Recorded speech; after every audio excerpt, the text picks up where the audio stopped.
صلاح الدین ایوبی کے اوپر ایک فلم بنائی گئی تھی، وہ اردو ڈبنگ کے ساتھ بھی آ چکی ہے. اس میں صلاح الدین ایوبی کا کریکٹر اسی شخص نے ادا کیا ہے جس نے عمر سیریز کے اندر حضرت ابوبکر والا کریکٹر نبھایا. بڑی زبردست اس کی ایکٹنگ ہے.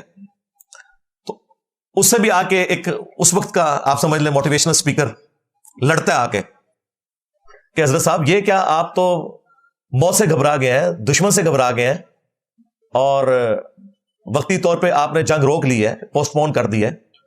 تو وہ پھر اسے سمجھاتے ہیں کہ بھائی میں نے فوج کو پیاسا مارنا ہے، میں نے اپنے پورے ریسورسز کو مینج کرنا ہے، اس کے بعد میں اپنی فوج کو اتاروں گا.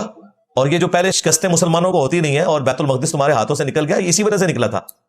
صرف اللہ کے اوپر توکل کرنا کافی نہیں ہے، آپ نے اپنے ریسورسز کو مینج کرنا ہے. لیکن چونکہ صلاح الدین ایوبی کے ساتھ انجینئر نہیں لکھا ہوا، اس کے خلاف کوئی کلپ نہیں آتا. ہم نے کچھ نہیں ڈیولپ کیا، ہم نے ڈیولپ یہ کیا ہے کہ توہین مذہب کا الزام لگانا ہے ایک دوسرے کے اوپر، ایک دوسرے کو کاٹنا ہے، سنی شیعہ فسادات کروانے ہیں، ایک دوسرے کے اوپر کفر کے فتوے لگانے ہیں. ہم نے کہنا ہے امام کعبہ کے پیچھے نماز نہیں ہوتی ہے، یہ ہم نے کیا. تو پھر یہی کچھ نکلنا تھا. اور جب کوئی سمجھاتا ہے کہ بھائی اپنے آپ کو سائنس میں، ٹیکنالوجی میں آگے لے کے جاؤ تاکہ کافروں کی آنکھوں میں آنکھیں ڈال سکو، اسے کہتے ہیں یہ ادھر سارا کا ایجنٹ ہے.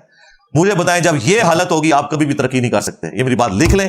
میں نے کہا تھا نا 500 سال تک بھی یہ قوم اس گرداب سے باہر نکل نہیں سکتی. کیوں نکلے گا؟ تو وہ جو اپنے آپ کو مانے گا کہ پہلے وہ کسی کمزوری کا شکار ہے، جو ماننے کے لیے تیار نہیں ہے، اس نے اپنے سفر کا آغاز کہاں سے کرنا ہے؟